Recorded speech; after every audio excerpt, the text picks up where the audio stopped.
చట్టం అంటే రాజ్యాంగం ఏం చెప్తుందంటే ఆర్టికల్ 169, 170, 170 ఏం చెప్తుందంటే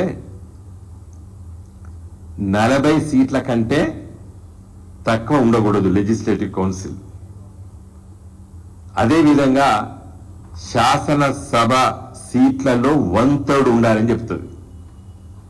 ఇవాళ 119 అసెంబ్లీ సీట్లు ఉన్నాయి తెలంగాణలో. 1/3 అంటే ఎంత? 40 కంటే తక్కువ, 39. మరి 40 ఉండాలి, లేవు. కాబట్టి ఇవాళ ఉనికికే ప్రమాదం వచ్చింది.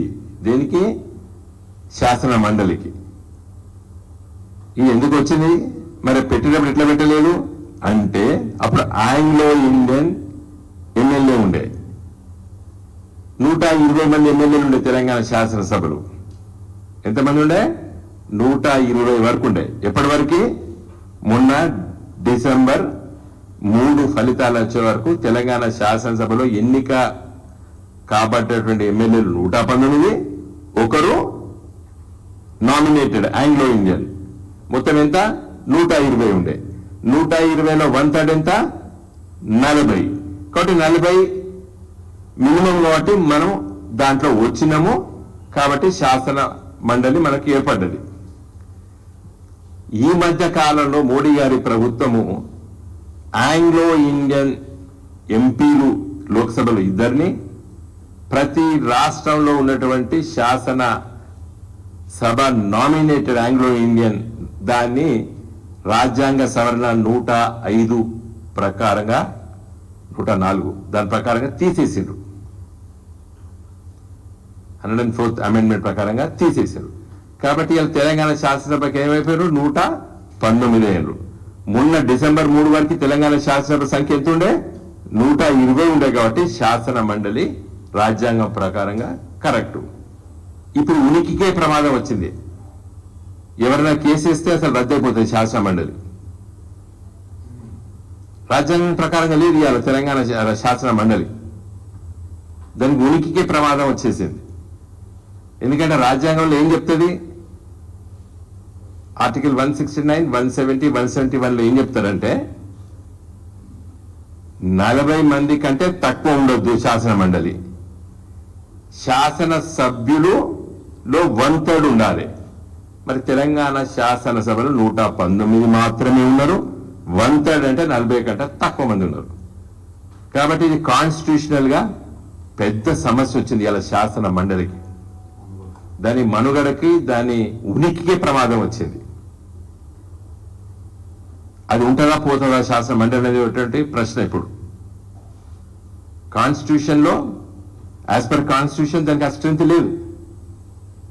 సో ఈ సందర్భం లోపల నేను అడిగేది ఏంటంటే రేవంత్ రెడ్డి గారు ఈ దీనిలో చాలా సమస్యలు రేపు మీరు మాట్లాడతారు. మరి ఈ ఉనికికే ప్రమాదం వచ్చింది కాబట్టి మనకు ఈ section 26 of the AP state reorganisation act లో మనకు 153 సీట్లు పెంచుకునే అవకాశం ఉన్నది. కాబట్టి రేపు చంద్రబాబు నాయుడు ఇప్పుడు చక్రం చెప్తాడు ఢిల్లీలో. ఇదివరకంటే మోడీ ఇవ్వకపోయేది మనకి. ఇంకా 2 తెలుగు ప్రజలకు ఇవాళ మంచి అవకాశం వచ్చింది. మనకు శాసనసభ ఆడ చంద్రబాబు నాయుడు గారు ఇప్పుడు ముఖ్యమంత్రి గారు 175 నుండి 225 చేసుకోవచ్చు. మనము 119 నుండి 153 చేసుకోవచ్చు. చేసుకోకపోతే నీ ఎమ్మెల్సీ మొత్తం రద్దయిపోతుంది. శాసన మండలికే ఉనికికే ప్రమాదం వచ్చింది. అలా ఇది ఎప్పుడు వచ్చింది? మొన్న ఎన్నికలయ్యేంత వరకు 120 మంది ఉండే. కేసీఆర్ గారు ముఖ్యమంత్రి ఉన్నంత కాలం 120 మంది శాసనసభ్యులు ఉండే. ఆ కాన్స్టిట్యూషనల్ అమెండ్మెంట్ ఏదైతే చేసిండ్రో ఆ కాన్స్టిట్యూషనల్ అమెండ్మెంట్ లో ఏం చెప్పిందంటే ఆ ఎమ్మెల్సీ ఏదైతే నామినేటెడ్ ఎమ్మెల్సీలు ఆంగ్లో ఇండియన్స్ ఉన్నారో వాళ్ళ టర్మ్ అయిపోయే వరకు ఉండొచ్చు అని అన్నారు. లోక్సభలో కూడా 2 ఉండేది. ఏది? Anglo Indians.